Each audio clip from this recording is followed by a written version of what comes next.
Good morning, dear friends. Happy Passover and happy Easter. We know that this is a time when we go through the cycle of the suffering of Christ, but also the resurrection. And we are coming into a new awareness of what it means to rise and shine as the true Christ consciousness that we are, to rise out of the whole energy system and the belief system that says suffering and sacrifice are the way to holiness. How many of us have lived with that belief, and we've lived into our own sacrifice, and we've made it the thing that was so important. And yet what we're to learn is this time is about us rising and shining as the true Christ presence that we are, and that the suffering and the sacrifice are no longer necessary. Now, in our world today, it doesn't look like that across the globe. We're understanding that there's great suffering and sacrifice happening at this time because that's the model that we've lived from for so long. It's been the teaching, it's been our religious belief. And yet, what Christ wanted to demonstrate, that he had overcome the world, that he was in the world but not of it. And when we do that, we rise above the circumstances, the experiences of this realm, and we live from the connection to our true divine awareness, to our Christ self. And we are awakening in what Charles Fillmore called quickening of the spirit. Would happen within us. It happened in Jesus, and it happens in each of us when we awaken to the true empowerment of the Christ consciousness.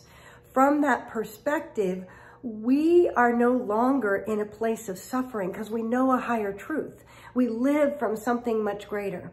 We all know that this is a significant time. It's a significant time for the earth every spring in the northern or in the fall in the southern hemisphere. But in the changing of the seasons, we recognize there is a movement in the earth. There is a movement that is shifting the energies into something different. In the north, we definitely look at the springtime as a time of renewal, a time where that which looked like it was gone, that which looked literally dead at a given moment is brought into new life. And we see the buds transforming. On one of my orchids this morning, I saw these buds coming out, and I'm so delighted. It has been a long time in its process from losing its flowers to rebudding this particular orchid. And as I look at that and I recognize, oh my gosh, I was kind of giving up on it. Have we given up on things that we're supposed to now bring forth and renew and revitalize the parts of us that are our true spirit? We're going to look at all the ways that we can rise and freely shine as the divine that we are. And there's nothing greater needed in this world than to come from our true Christ self, to forgive like Jesus did, to be able to say, let me let everything from the past go and rise into a new awareness of what's possible. He learned that he could literally lay down his body and then pick it up and lay it down and pick it up and lay it down. He transcended what we perceive as the laws of the physics, the laws of the world. And yet, what is it that we are capable of when we truly actualize ourselves? As Maslow would say, we come into self-realization and we allow the Spirit to quicken us to a higher ability to allow this divine to regenerate us in every possible way. It's time to rise and shine in our true glory as a Christed being. Everyone upon this planet, every aspect of life is life from the divine. It is an expression of that. So we're going to have a powerful time this Easter season. We are in Easter season right now. And this Easter in our own lives is a call for us to rise from the places within ourselves that we have doomed to another destiny based upon old paradigms of belief that we have felt were past their ability to be renewed and revitalized.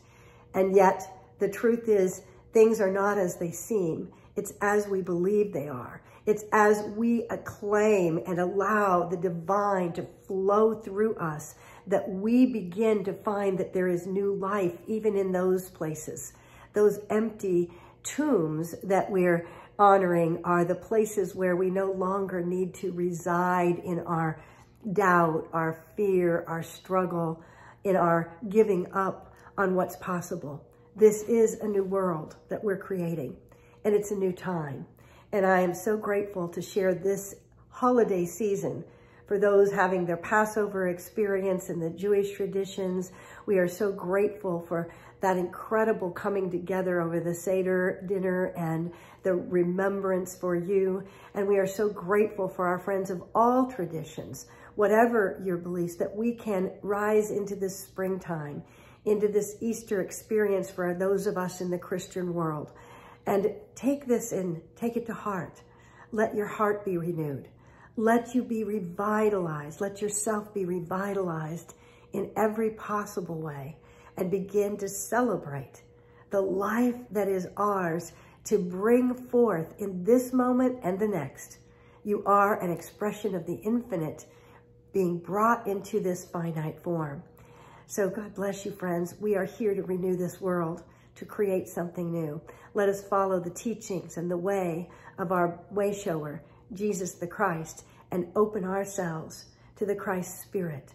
And that Christ Spirit is pure love for all of creation. I look forward to being with you at Unity Bay Area, Houston, this Sunday, Easter Sunday. We are going to have an 8 a.m. meditation out under the new pavilion overlooking the pond. Beautiful environment. The spring flowers are just blossoming, and everything is green and lush right now. And then we will come in and have a brunch together. We're going to potluck a brunch, and then we're going to have our 10:30 a.m. Sunday celebration with all the fanfare and the music, and have a fabulous, fabulous experience to rise and shine together. I look forward to seeing you Sunday. Blessings. Bye-bye.